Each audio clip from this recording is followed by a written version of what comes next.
Hey everyone, today we'll dive in Rhino's Gumball tool. It is a so powerful tool that I think it deserves a separate tutorial. So, what is Gumball? If you select some object, you can see these colored arrows, arches and squares, and this is Gumball. If you cannot see it, you can turn it on here in this panel. So now we have turned it off and I can turn it on again. Another way is just type in Gumball in command line. Gumball, press space, and you can turn it on. So here we go. So what Gumball can do? First, with the arrows, you can move objects, and you can do it with two types. You can do two types of movement: freely and precisely. So if you want to move some object freely, you just press and hold left mouse button and move them, and release it when you have moved an object. Same for rotating and scaling. Another way of moving objects is move on precise distance. So how can we do this? You put your cursor on some arrow, for example, red arrow, and when it turns black, you just click once, not press and hold, just click once with the mouse, and now you can enter the distance with your keyboard. For example, like 500, and press enter or space. And your object have moved exactly on 500 millimeters, if you are working in millimeters, on 500 of your units. So we can check it. Just draw line from this point, for example, 3000, and draw this line. Now we take our box, select it, put mouse on red arrow, now it is black, we click and we write 3000 and press space. And you can see that it moved exactly at the end of the line, because our line has 3000 millimeters length. Well, if you want to rotate for some precise value, same. You put your mouse on some arch. When it turns black, you click and you write, for example. And you can look at these arrows. So if you want to rotate in the direction of the arrows, you write positive value. For example, 45 degrees, and press space. But if you want to rotate in the negative direction, you in the opposite direction of the arrows, you write minus 30. So our object is symmetric, it is not that evident, but for the moving, it is the same. If, for example, I want to move in the opposite direction of the arrow, I write minus 3000, and it moves in the opposite direction of the arrow. Well, what else? We have squares, these colored squares, and they are used to choose the scale of our object.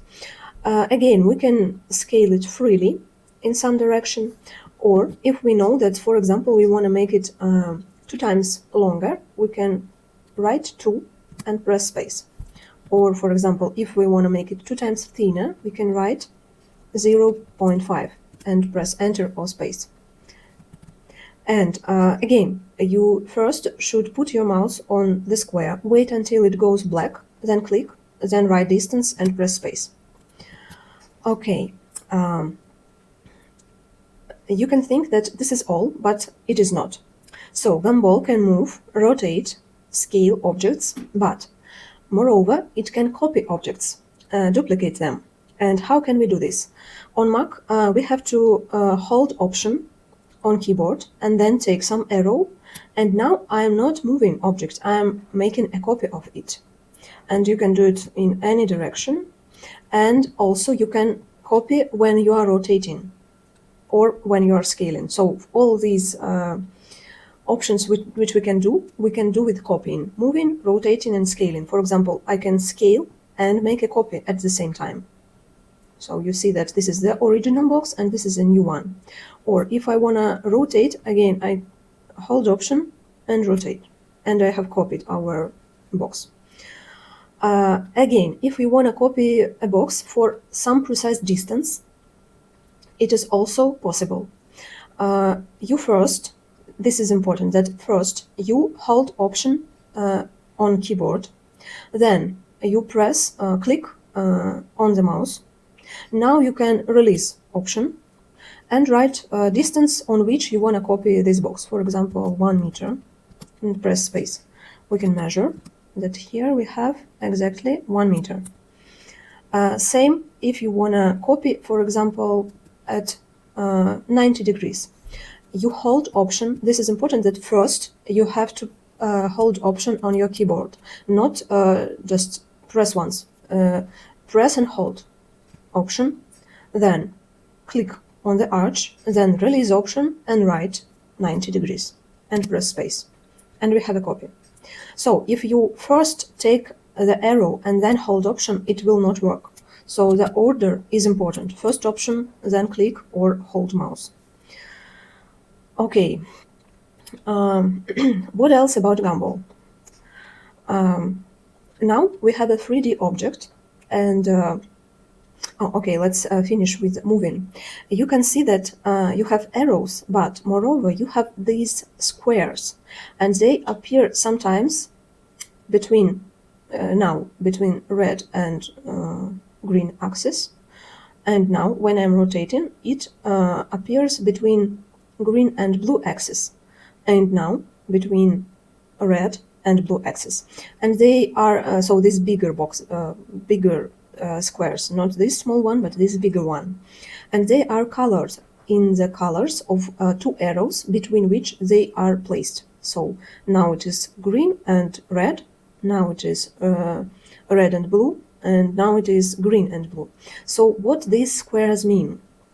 Sometimes we want to move object not in the direction of some axis, but in some plane.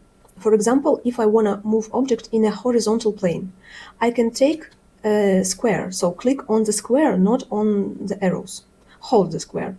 And now I am moving freely, but only in horizontal plane. I cannot move now in blue axis. Same, for example, if I see the blue and red square, and if I will hold it, this means that now I am moving the object in its vertical plane, which is created by this red and blue arrow. So you can see that I have moved it up, but not exactly in the blue axis, but in this plane. And how do they appear? It depends how you are looking at the object. If I look on it more on the front view, you can see this front plane, which is created by these 2 arrows. So just rotate and you will see the plane what you need. Okay, we have looked at the arrows, the squares, and these small squares. But if we have not a 3D object, but any line or a plane, for example, curve, let's draw a curve, and let's draw a plane. If I select plane, I see that appears a circle, blue circle, only on the blue arrow. On the green and red, no circles. And if I select a line, I can see that we have 3 circles. What do they mean? They mean extrude. So we have in Rhino command, which is called extrude, but we can do the same with Gumball. For this, you hold this circle and take it up, and here we go. We have extruded surface from our curve. Why circles do not appear on 3D objects? Because if you think logically, you cannot extrude this object because it is a volume already. You can extrude some of its plane. For example, if you select it through sub-objects, you can extrude it. You can extrude line, even a point, but not a 3D object. Because of this, here we cannot see any circles. But here we can see 3 circles. It means that we can extrude this line in any direction. For example, we can try. Well, it doesn't work because the result will be self-intersecting surface. If we draw some simpler line like this line we can extrude up, or we can extrude it in the direction of green axis. And I'm not sure that it is possible to extrude it in the red axis. Yeah, because there will be no surface if we extrude in this direction, so it doesn't work. Same for plane. Here we can see only one circle. It means that we cannot extrude this plane in the direction of red or green axis, because it will not make sense. But in the red direction, in the blue direction, we can extrude our plane, and the result will be a volume. So if we extrude curve, the result will be surface, and if we extrude plane, the result will be a box, a volume.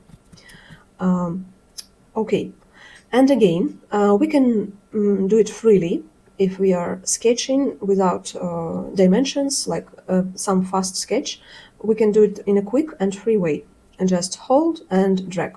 But if you want to extrude for some precise value, again, you can press on the circle and click, just once click on the circle, and then type distance. And here we have extruded on 5 meters. Same if you want to extrude down, again you click and you write -5 meters and press space. And we have extruded in the opposite direction of the blue arrow. Okay, this is a basic tutorial on Gumball. Really, it has some more options, but they are like a little more advanced. I just can say that we have some additional settings. We have also this white circle, and it is called, as I remember, mouse tail. And if we click on it, we have some additional settings of Gumball, but I think this will be a separate tutorial. So guys, thanks for watching. I hope that it was a useful tutorial.